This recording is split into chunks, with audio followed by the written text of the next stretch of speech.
আমি শামীম ব্যাপারী।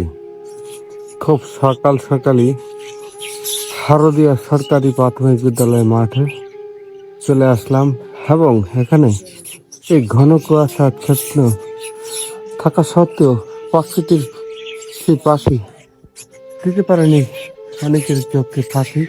সেখানে প্রতিদিন সকালবেলা এখানে খাবারের ব্যবস্থা করা হয় একবেলা। সেই খাবার খেতে এই পাখিরা প্রতিদিন সকালবেলা যাকে যাকে আসে ছুটি। যদি যিনি খাবার দিবেন তিনি তার দোকান আজকে বন্ধ, তবু পাখিদের আজকে খাওয়া হলো না। ভালো মন্দ আমি দেখাচ্ছি সেই দোকানের কথা। সেই দোকানে তিনি পরোটা বিক্রি করেন এবং এখানে পাখিদের খাবারের ব্যবস্থা করে থাকেন। পাখিগুলি শুধু এখানে নয়, কিন্তু আসছে